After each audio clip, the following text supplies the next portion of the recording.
Just took a walk from my house. It's been a very dull, cloudy day, but decided to come out here and talk a little bit. In today's video, I'm talking about how to win the battle of distraction by social media. Social media is neither good or bad, all right? It's just like money. Like I was telling someone the other day, social media is like money. You can use money for good and you can use money for evil. I guess I would say it's the same with social media because it's really about how you use it. Personally, social media has helped me to build my business, network, make friends, meet people. There are relationships I've formed, business relationships, personal relationships that I've formed through social media. And in fact, people have gotten married through social media. So anybody who comes out to say social media is evil, social media is bad, is just putting a big blanket over the whole topic. Social media is good and it can be bad. It can be bad because we have also heard of people who are more or less addicted. I mean, this present generation, this present age, people are addicted to social media. TikTok, the TikTok craze, girls spending their time rather than building their capacity, learning new things, having good relationships. Rather, they spend their time doing videos for TikTok and hoping to get famous on Instagram and all of those places. So, to a large extent, social media can also be bad. Again, we're talking about all of this in the context of time management and personal effectiveness, becoming really effective in how you manage your time and your resources, your personal productivity. If you follow my channel, watch my videos, you know that that's a topic I'm really, really passionate about, because when you come from a background of not having much and you're trying to make your way in this world to become successful, you have to learn how to be productive, you have to learn how to be efficient with your time and resources, you have to learn how to make the best of your situation. So that's why today I'm picking it up, because I tell you, even with what I know about social media, the good and the bad, it still is a constant battle to learn how to use social media effectively and not let it take over your day, take over your time and all of that. So as a background, I'm here in this forest not too far from my home. I'm using the DJI Action 4 to film this because I just want to test and see how well it does for spur of the moment kind of shooting, because this is like spur of the moment. I just decided I was going to take a walk, come out with the camera and start recording and share some of my thoughts and hopefully get a really nice YouTube video out. And so of course you can see no additional lighting, everything here is natural light. It's very cloudy today, the sun is hidden, the blue skies are hidden, it's all clouds, and so it's also a test of how well the camera is able to perform in low light. And most of, as you can see, I'm using the Fulham X5 wireless microphone just to pick up the sound, and hopefully it's going to keep out the noise. So right now, came out from under the trees, it's a bit brighter, I'm sure the video quality will be better. Really, it's all about how well you're able to manage your time and attention, It's really about how you're able to manage your time and attention. Some of the things that I have done or I do to help me win this battle, this constant battle, is to always remind myself about my priorities in life. And so yeah, that's very, very important. Learning how to stay focused on your priorities. And how do you do that? You do that by having goals. So every serious person, anybody serious about making it in life and becoming successful, should have some goals written down. All right, so what are your goals? What do you want to achieve this year, next year, in the next 1 month, next 1 week? Keeping this in front of you all the time will help you to manage any addiction or anything related to social media. In fact, it will even help how you use social media, because a lot of times it's not really even about the time we spend on social media, it's how we even use the social media. A lot of times we spend our time browsing aimless things or things that really don't have any value or add any value to us. But if we're clear on our goals and we're focused on our goals, even the kind of things you check out on social media, the kind of people you follow, all of those things will help you to be more deliberate and more productive in using social media. Basically, for me, I think that's the best approach, to first of all start from the point of what are your goals, what are your dreams, what is your vision, what do you hope to become, achieve, learn, what are you working towards, right? Because that's going to really determine, to a large extent, how you use your time. So you write your goals down every day and you remind yourself about them every day. Some of the things I do to help keep my goals in focus is to always write those goals down every day. You need to write your goals down every day so that you're always mindful of them, so that you always remember your goals. Another thing is, when you wake up every morning, get a piece of paper and write down, what is that one thing that I want to achieve today? That, even if I didn't do any other thing today, doing this one thing would make the day successful. Sometimes it's really more effective to do that than to have a long list of to-dos or a long list of things you want to accomplish for the day. Just knowing that the list is long sometimes can be quite demoralizing or discouraging. So you wake up in the morning and decide, okay, today, no matter what happens, I need to produce a video for my YouTube channel, or I'm going to read a book, or I'm going to apply for a course, online course, or I'm going to call somebody. Make that connection. Just have to agree that there's one thing that you want to do today that you cannot compromise on. How do you consume your social media content? For most of us, the primary way we consume social media is through our mobile phones. Our mobile phones are with us everywhere. It's so convenient to just pull it out. And it's really sad that sometimes we overdo it. I've seen people go out to hang out, go for parties, go for social events, and everybody's face is buried in their phone. Social media sometimes makes us antisocial because all we do every day is look into the phone. But that aside, learning how to put away your phone sometimes is useful. Sometimes just put your phone away or put your phone off.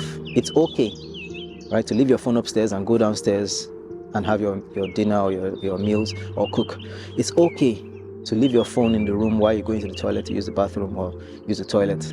It's okay. There's no crime. You're not going to lose anything. It's okay to leave your phone at home and walk down the road to get something. It's okay to leave your phone behind if you're going out for a social event. Sometimes we are so consumed with these things that we do not even realize that we can break free or we can be free from these things. I find that sometimes when I set a timer on how long my phone should be on, it's really helpful. So sometimes I set my phone to go off at 11 o'clock, and by 11 the phone is off, or at worst notifications are off. So I'm no longer distracted by the phone and by notifications about who liked my post on social media and so on. It's difficult. It's really difficult, especially if you're addicted, but it's possible, all right? And one of the easy ways to get started with that is to just leave your phone off sometimes. Have times when you put your phone off, have times when you leave your phone behind or leave it somewhere, have times when you stay away from the screen. Another thing that helps is to really sit down and analyze what kind of content are you consuming on social media. And this, I think, is really, really important. Okay, so you can't help yourself. You can't but go to social media, right? Like, it's like an itch you need to scratch. But at least you could also try to take a step back and just analyze what kind of content are you consuming on social media. The answer might surprise you. A lot of times we consume content that just appeals to our senses. You see beautiful things, beautiful people, things that we lost after and we want. Sometimes that's what we spend our time doing. Or following celebrities. A celebrity that you're crushing on, or a celebrity that you're fascinated by. You spend time going through their posts and posts about them. If you're a young man, you might spend time watching girls twerking and wearing skimpy clothes on social media, because social media, I usually say Instagram is like a soft porn site sometimes. Like, you can go there and just fill your senses with all kinds of nonsense. And sometimes we just spend our time looking at comedy skits. We just want to laugh all our troubles away, laugh our sorrows away. But at the end of the day, are those things really adding value? Like, the one I don't get is, binging on a celebrity's content. Like, how is this celebrity's life helping you? Okay, you're inspired by Rema, you're inspired by Wizkid, you're inspired by Davido. But the time you're spending on your phone looking at their videos, their posts, the clothes they're wearing, they are making money. They are signing contracts, attending concerts, and doing all sorts of things to make money and continue to stay relevant and trend. And you are lying down on your bed, covered up. You've not even brushed your teeth. You've not had your bath. And all you're doing is just following their content and liking their posts. They don't even know you exist. All right. And there's nothing that benefits you in any way. Instead of watching, a tutorial on YouTube or posting your business on your WhatsApp status or following up on leads, business leads. Rather than doing that, we spend our time following all these celebrities. So, recently I just made it like a mental thing that once I see any post that has to do with women, celebrities, whatever, I just remind myself, time waster. I just move on. I just move to the next thing. Another thing you can do is to clean up your social media feed, your Explorer page. You can do this on Instagram, you can do this on Facebook. So if some kind of content is always showing up on your social media and you know that this is a time waster, there's a way you can click on it, I think at the top right hand corner or some other place, and say, I want to see less of this, or I want to see more of this. So content that you know is adding to you, helping you to learn and improve and grow, you can like it, comment on it, and the algorithm and the social media AI and all those things will know that this is the kind of content this guy is interested in. If you're doing that on the wrong kind of videos, more of that is going to show up on your feed. So like somebody said in a video I watched yesterday, what shows up on your Explorer page on Instagram tells me a lot about the kind of person you are. If you open your Instagram and you go on the Explorer page and all you see is pictures and videos of scantily clad women or girls, that means that that's what you've been consuming. That's what social media feels you like. Or comedy skits. But if what shows up on your feed is maybe clips from educational YouTube videos or, other kind of inspirational content, then it shows that that's what you like. I think it will help, in terms of controlling what you're looking at. Instagram doesn't care. They're not concerned about your success, your progress in that sense. They are concerned about their own profit margin. How do we get people to continue to use our platform? How do we get people engaged on Instagram and continue to use Instagram so that we can sell advertising, sell products, and all of those things. So whatever it is that they think you like, or whatever it is like it looks like most people like, that's what they're going to put on your page. So you need to be very careful about the kind of content you consume, the kind of content you click on and like. The amount of time you spend on a particular post sometimes controls the algorithm and pushes more of that content towards your page. So be very, very careful so that you're not looking at the wrong things. Another good thing is that there are apps these days that you can download on your phone that help you control how you use social media. So I recently installed one on my Android phone. I think it's called Minimalist Phone or something, if I'm not wrong. If I am, I'm going to put the right name on the screen. And what it does is that it restricts access to certain applications. So if you put social media apps in that restriction list, anytime you click on it, it's going to either tell you that you have a certain amount of time with which to use this app, or it's going to ask you to put in a password. It's going to just make it a little less easier to just access those social media apps, like putting another layer or level of access so that it kind of slows you down. So you're not just jumping straight directly into Instagram and watching it and all of those things. So that's an example of an app. Another example is one that just totally hides all the distracting apps on your phone. So when you put on your phone, you don't even see Instagram, you don't see Facebook, or you just see maybe more important things like your email, your notes, and other things. So I have it set to using my WhatsApp for 5 minutes at a time. Once the 5 minutes are over, the app switches off, and I could even be on a call and it will just switch off. So I found that it helps me control the time a little bit. Note that these are just like additionals to the ones I spoke on previously. First of all, keeping in mind your goals, your dreams, the kind of person you want to be, and also guiding the kind of content you subscribe to on social media. There are other kinds of apps also that help you to control that, how you use social media, and in fact how you use your phone entirely. So you could even do the same generally for your phone. So basically you can do some research and download apps that limit the way you use social media, the amount of time you use on social media, and that could also help you to control the distractions that social media gives.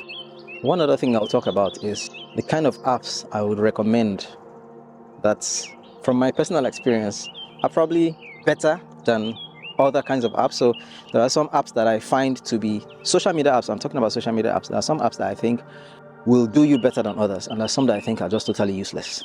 Now, this is my personal experience. Some people would have different views about this because people use social media in different ways. But as a businessman, as a creative, as an entrepreneur, as a family man, these are my recommended apps. So the first one that I think, and I don't know if you would call this a social media app, but one of the apps that I think is really, really good is YouTube. Make sure that you spend most of your time on YouTube. YouTube is like a university. Get into that university. There's so much to learn from other people's experiences, how to do things, tutorials, just even inspirational content. There are lots of fantastic channels, and in another YouTube video I'm going to talk about the YouTube channels that have inspired me the most in the past few years. There are several of them out there, and I'm really, really excited to share this with you, because YouTube is a game changer. Why I love YouTube is because, yes, you could find a lot of useless content on YouTube, but more often than not, you're also going to find useful content, all right? Useful content. And then the second app I would recommend is Facebook.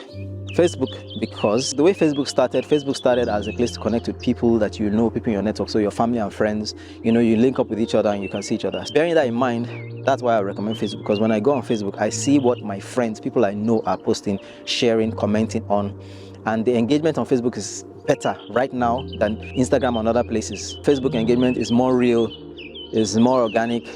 You post something and people that know you, or people who know people that know you, friends of friends, are able to reach out and say, wow, this is great, this is inspiring, or they'll laugh or something. Whereas Instagram, I don't know, the algorithm on Instagram is messed up, so people might not even see your content. So yeah, Facebook is one really great. Facebook helped start to build my business better than Instagram and other apps. So yeah, Facebook is really good. LinkedIn, I guess I could have probably said LinkedIn before Facebook, because LinkedIn is a professional site, professional social networking or social link-up site. So LinkedIn is a good place to be able to connect with other professionals, see what serious-minded people are doing, not just people who are just out to entertain themselves and have fun. So LinkedIn is also a great place to be. So I'm not going to put it in order of importance or ranking. I'm just going to put it out there. So I started with YouTube and then Facebook. LinkedIn also is a very good place. You can also connect and spend a lot of time, because you get to see what other people are doing and you learn from it. Now, I know a lot of people will say Twitter. Yeah, Twitter is a great place to also connect with professionals, industry leaders, experts, and learn about what's happening in the world. But I find sometimes Twitter is a little bit too sensational. You could get distracted by the conversations going on about particular trending topics. And then you could also get distracted by the trends. So you go on Twitter and you see what's trending, you find out, okay, what's trending is Davido. Next thing, you click on that trend and you see a lot of both Davido related and non-Davido related content, and you end up scrolling through trying to find out why is Davido trending, and you find out you've wasted so much time, and at the end of the day it's for something very silly. Somebody just said, oh, Davido bought a new Bugatti, and then you end up spending so much time on Twitter because of that. So I think, again, you can also tailor your interests and the kind of content that Twitter shows you by the kind of connections you make on Twitter. So if you connect to industry related things like organizations and movements and so on, yeah, I guess you'll be seeing more of that kind of content. So yeah, you can tailor Twitter to your experience. So maybe that's one way to hack Twitter, to make sure that Twitter is actually providing value for you and you're not just there wasting your time following trends that don't matter. Yeah, so I've mentioned 4: YouTube, LinkedIn, Facebook, Twitter. As far as I'm concerned, that's all. I might sound old school, but that's just me, and that's my reality, that's my truth, and I'm sure many of you agree with me. First of all, Instagram has become useless for building businesses for creatives. In my own personal experience, Instagram has become useless. Instagram is just a place to watch comedy and lewd content. I've tried to customize Instagram. I've tried to follow people and hopefully get their content on my feed, but no, Instagram pushes whatever it thinks you want to see or it wants you to see. And it's hard to tailor Instagram to show you the kind of content that will build you up and all of that. Instagram is really just a time waster, because as you're scrolling, you're just seeing things that really don't matter. And I feel the same way about TikTok. There's so much rubbish on TikTok. Yes, there are some good things. It's buried in a lot of rubbish. People just go out there and just post videos of themselves talking to the camera, dancing and doing things that really are just mindless and useless. So I don't really recommend TikTok and Instagram, but again, this is my personal opinion. You guys could drop in the comment section and tell me what you feel about these social media apps. So yeah, that's it. So as a recap, I talked about the fact that social media can be good or bad, and depends on how you use it, just like money. And as a channel and as a person who is concerned about personal productivity, because I feel like it is important that everybody maximizes their potential, it's important for you to know how to use social media. And it's very possible that you're using social media the wrong way and it's taking away from your life rather than adding to your life. And so this video is really about recommending how to handle it. And the first thing is, write down your goals. Be very goal-oriented, goal-focused about yourself and how you spend your day. Make sure that each day you're achieving something that is going to add to you. And then secondly, learn to put away the devices and reducing access to social media and how you consume it. Reducing the amount of time you spend on your phone, amount of time you spend on the apps. And the best way to do that is learn how to put your phone away, take it off, download apps that help you limit or restrict access. I also talked about the apps that I think you should use more often and how to tailor those apps. And let's not forget, also watching the kind of content you consume on social media. You can't control it by following the right kind of people and unsubscribing to the rest that don't add any value to you. Try to follow things that are in line with your goals and leave all the junk to the side. So with that, I hope this video has been helpful. I tried to make sure that I did this video entirely outside in nature, just again to also be able to test this camera, the DJI Action 4, and just because I wanted to make sure that today I made this video. So hope you enjoyed watching. If you did, please hit the thumbs up button, like and subscribe and share, and please, very important, drop a comment. Let me know what you think about the content. How has social media been helping you or distracting you? Has it really been a limitation? If so, let's know. Thanks for watching.